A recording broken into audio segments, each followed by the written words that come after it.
के होते हुए इसी घर में किसी बदरू के आने की क्या जरूरत है? देखिए देखिए देखिए, खामोश रहिए आप। मेरा भाई बदरू नहीं है। और हाँ, मैंने कभी आपके तयाबा को बदरू तो नहीं कहा।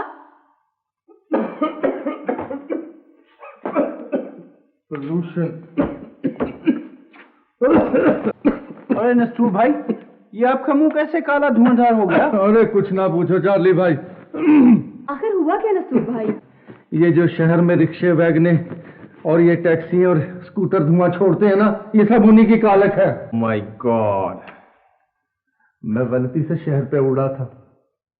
नीचे इतना ट्रैफिक था, गाड़ियां इतना धुआं छोड़ रही थी कि उनसे मेरी ये हालत हो गई है।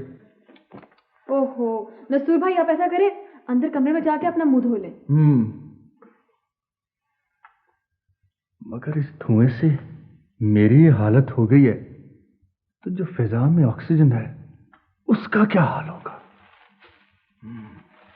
नस्तूर भाई, हम लोगों के गाड़ियों का इंजन साफ मांगता है। जिंदगी में पहली दफा अच्छी बात की है।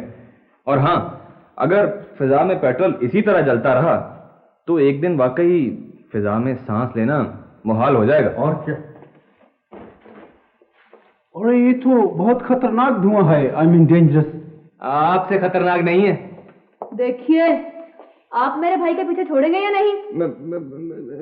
नहीं छोड़ूंगा, नहीं छोड़ूंगा, नहीं छोड़ूंगा। नहीं छोड़ूंगा, नहीं छोड़ूंगा, तौबा है।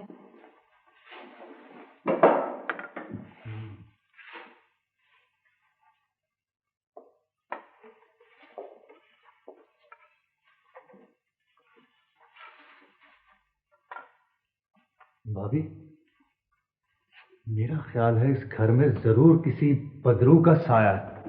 हाँ नस्तूर भाई, इस घर में बहुत खतरनाक आवाजें आती हैं, बच्चा रोता है। अच्छा? ओ भाई साहब, आपने कोई डरावना ख्वाब देखा होगा। वैसे भाभी, आप जरा होशियार रहिएगा।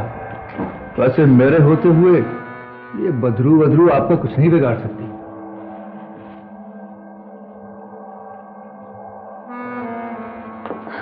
भाभी, आप फिक्र नहीं करें, मेरे पे किसी बला वला का कोई जादू नहीं चलेगा। नस्तूर भाई, आप पहले जाके अपना मुंह तो धो के आए। अरे भाभी, पहले मैं इस कमरे का तो मुंह साफ कर लूं।